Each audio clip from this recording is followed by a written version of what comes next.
bonsoir à tous. Merci de nous rester fidèles. Tout de suite, le sommaire de votre journal. Les grandes lignes du PLF 2022 exposées pendant le conseil de gouvernement tenu aujourd'hui sous la présidence du chef du gouvernement Aziz Akhannouch.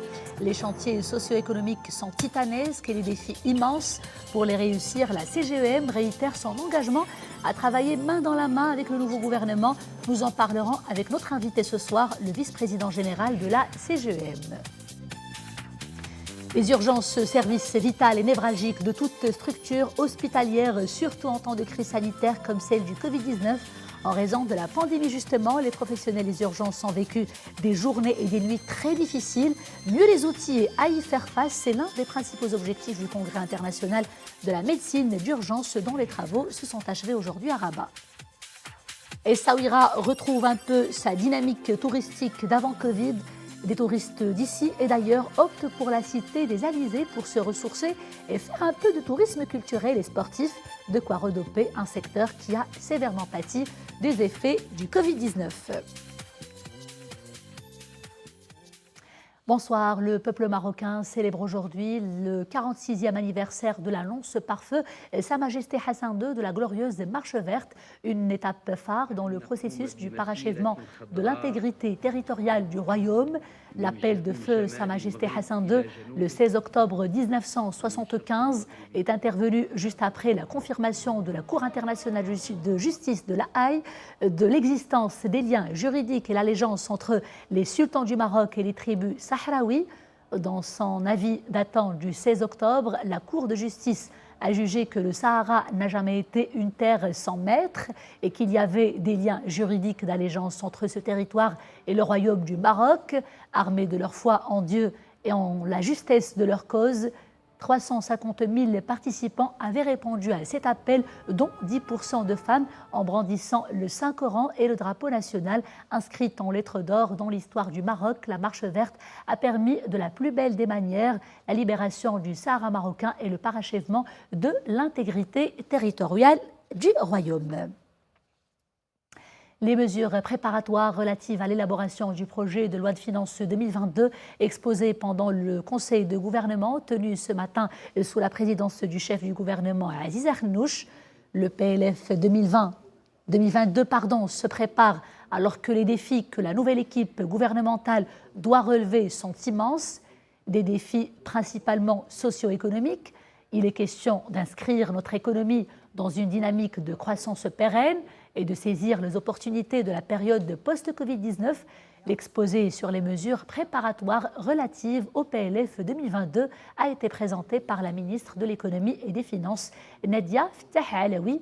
D'autres dossiers ont été également au centre des travaux du Conseil de gouvernement.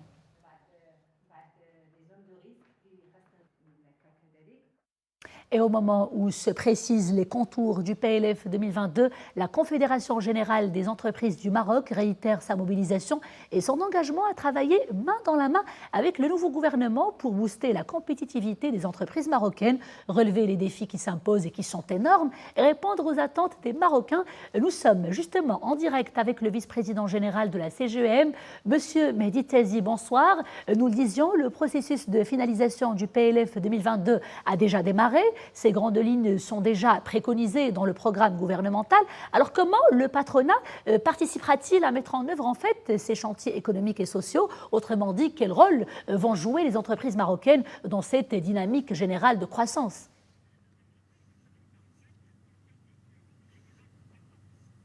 Bonjour et merci pour votre invitation. La CGEM, comme à son habitude, a travaillé avec ses fédérations, avec ses commissions et ses régions pour définir les orientations ou donner des recommandations à l'exécutif dans le cadre de cette loi de finances 2022.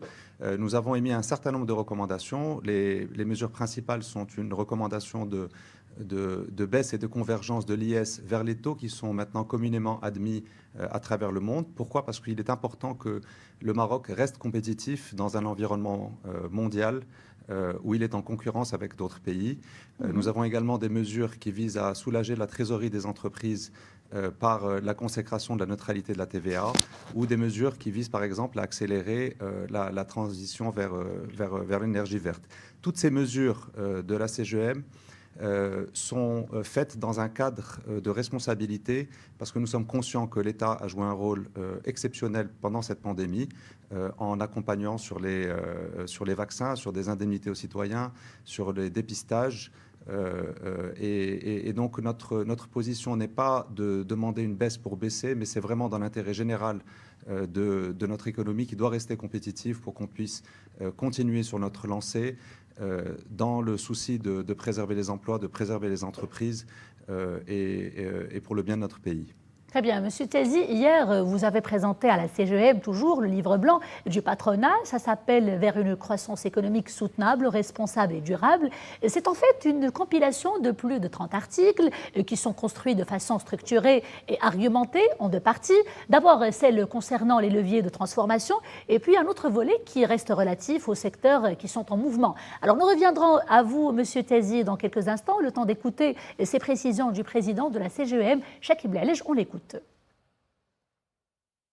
C'est avec une grande fierté que nous présentons aujourd'hui le livre blanc de la CGM intitulé « Vers une croissance économique soutenue, responsable et durable ». Toutes les forces vives de la CGM ont contribué à la réalisation de cet ouvrage qui porte des mesures concrètes de déploiement du nouveau modèle de développement dans son volet économique. Les 10 chantiers prioritaires qui ressortent de ce travail concernent des thématiques essentielles telles que le développement de la TPME, le financement, le renforcement de la commande publique, la promotion du Made in Morocco, l'optimisation des coûts de facteurs de production, la refonte du Code du travail, le soutien à l'innovation ou encore la simplification des procédures administratives. La CGM est prête à travailler de manière étroite avec le gouvernement dans le cadre d'un partenariat public-privé solide et efficace pour la mise en œuvre de ces mesures. L'objectif étant de moderniser notre tissu productif, stimuler la croissance et créer plus d'opportunités pour notre jeunesse, telles que exprimées par Sa Majesté le Roi, que Dieu l'assiste. Alors, retour à vous, Monsieur Mehdi Tezi. Vous avez donc préparé à la CGM ce livre blanc qui fait ressortir en fait une dizaine de priorités. Ces priorités constituent une base d'ailleurs pour le plaidoyer que la CGM va défendre auprès du gouvernement. Nous retenons 10 chantiers clés. Cela concerne le développement des TPE, des PME et puis la promotion du Made in Morocco, ce que vient d'ailleurs de citer Monsieur Chakib Blelej, mais encore Monsieur Tezi.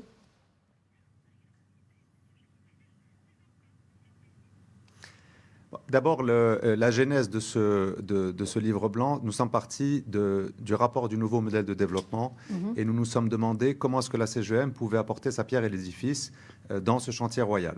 Donc la manière dont nous l'avons construit, c'est une proposition de mesures pour mettre en œuvre le nouveau modèle de développement. Vous le citiez, le président le citait, il y a 10 mesures phares, mais quand vous rentrez dans le livre, il y en a d'autres, il y a des mesures transverses, et puis ensuite il y a des mesures sectorielles.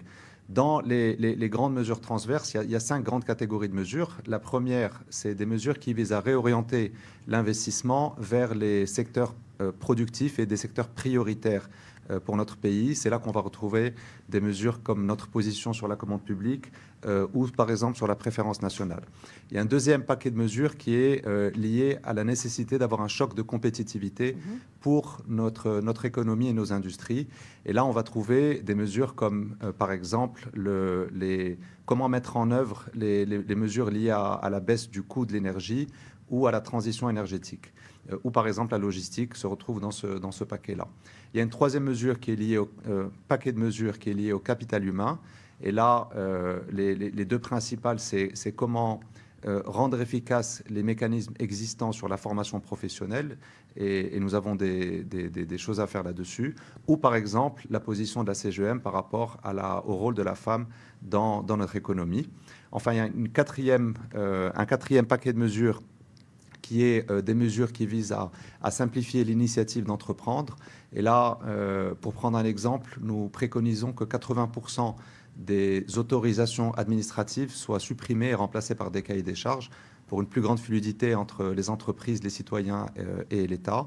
Et puis enfin, il y a un 5e paquet de mesures qui est lié à l'émergence d'une économie des territoires et d'une économie sociale. Et donc tout ça se retrouve dans ce livre blanc, en plus des mesures sectorielles.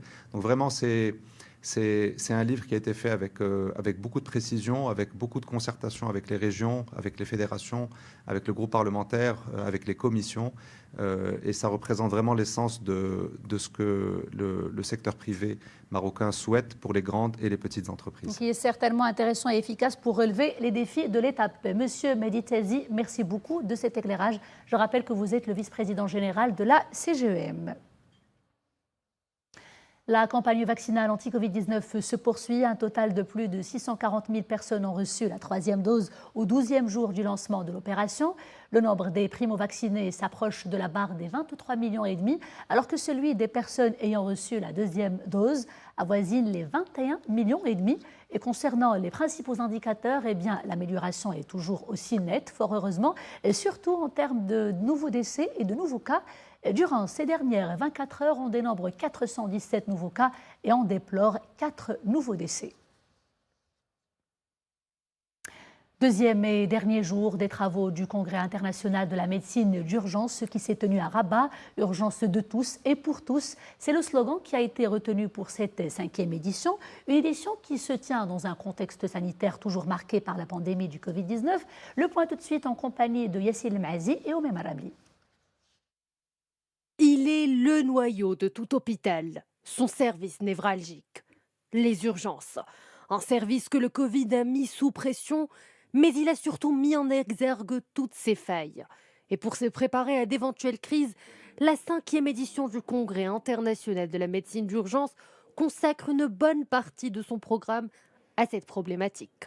Durant ces 2 dernières années, il y avait un intérêt très important au service des urgences qui ont connu un afflux massif, que ce soit par les patients Covid ou non Covid.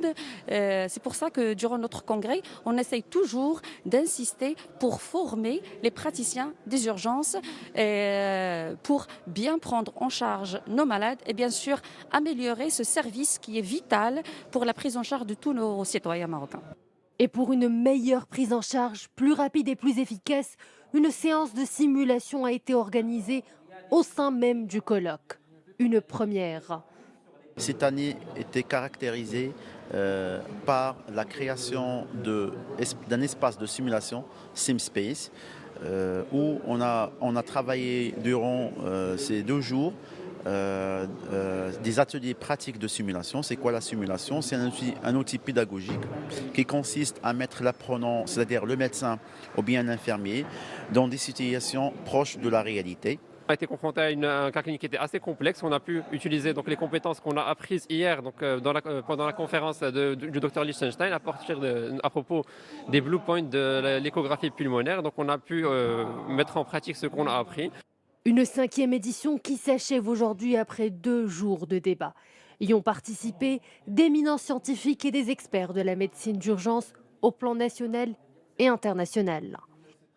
Et justement, la médecine d'urgence au Maroc, elle est confrontée à plusieurs défis, spécialement le déficit des praticiens. Et nous avons avec nous en direct depuis Rabat le professeur Ahmed Rassen Adib, qui est membre du conseil scientifique de la Société marocaine de médecine d'urgence. Monsieur Adib, bonsoir. Il n'y a que 20 médecins urgentistes à peine au Maroc. Est-ce que durant ce congrès, est-ce que votre congrès en fait a formulé des recommandations dans ce sens pour renforcer ?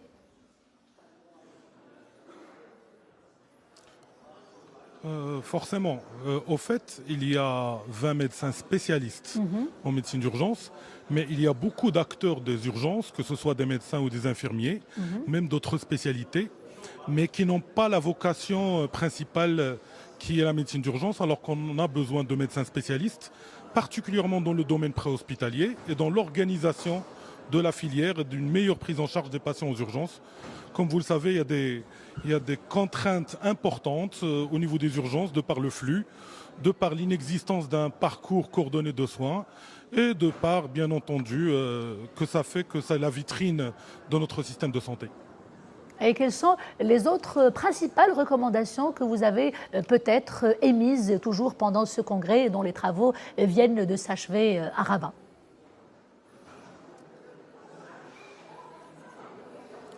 Alors justement, la médecine d'urgence, comme vous l'avez soulevé dans le reportage, s'est imposée et s'est révélée dans la crise sanitaire majeure que nous vivons à travers le monde et particulièrement au Maroc, où ces différents acteurs de l'urgence ont essayé de jouer leur rôle pleinement, mais c'est difficile, sans motivation, un burn-out, ça fait 2 ans que ces personnes travaillent, le nombre de spécialistes dédiés il est réduit, et donc depuis l'avènement de la Covid, on avait travaillé sur une vision stratégique et nous avons écrit, comme ça a été fait par la CGM, un livre blanc sur la médecine d'urgence où nous avons sorti des recommandations que nous avons confirmées durant ce congrès.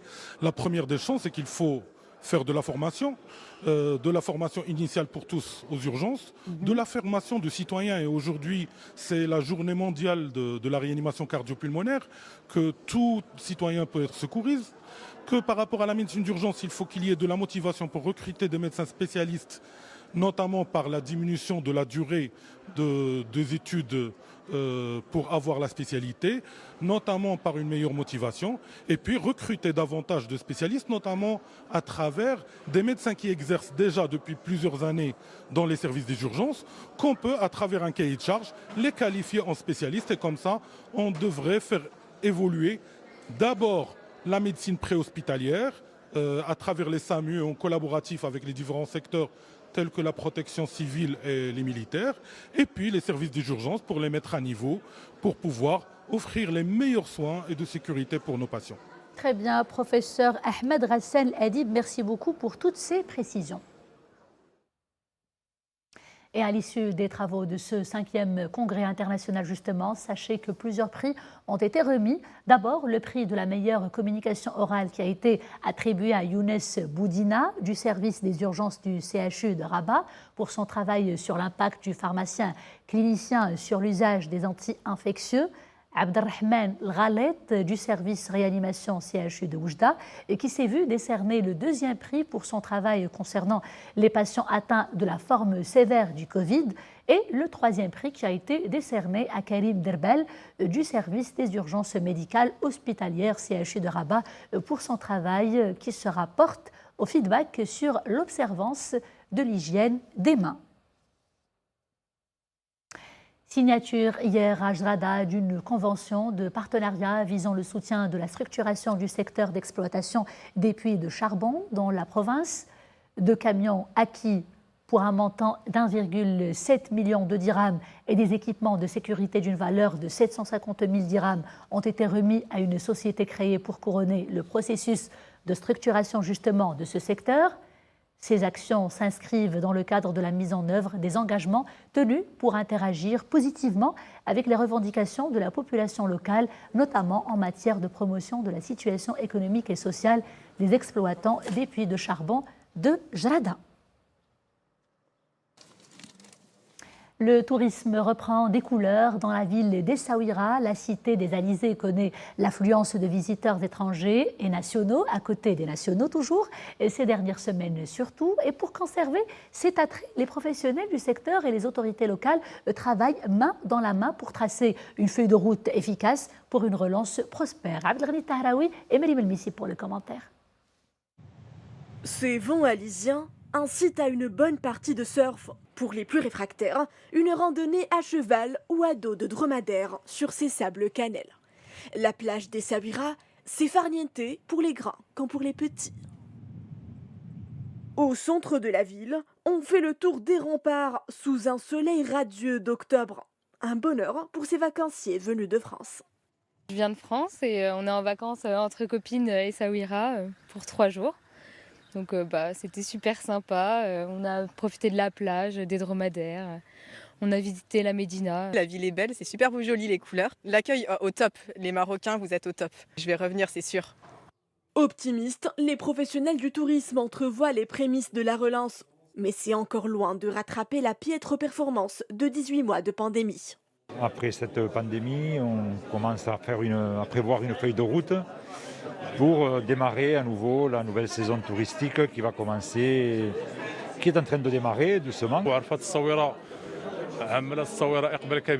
La dernière saison estivale était faste pour la destination. La ville a vu converger bon nombre de visiteurs nationaux et étrangers. Nous sommes réunis aujourd'hui avec les nouveaux élus pour tenter de maintenir ces tendances et réinventer l'offre touristique, orientée en cela par les recommandations du nouveau modèle de développement.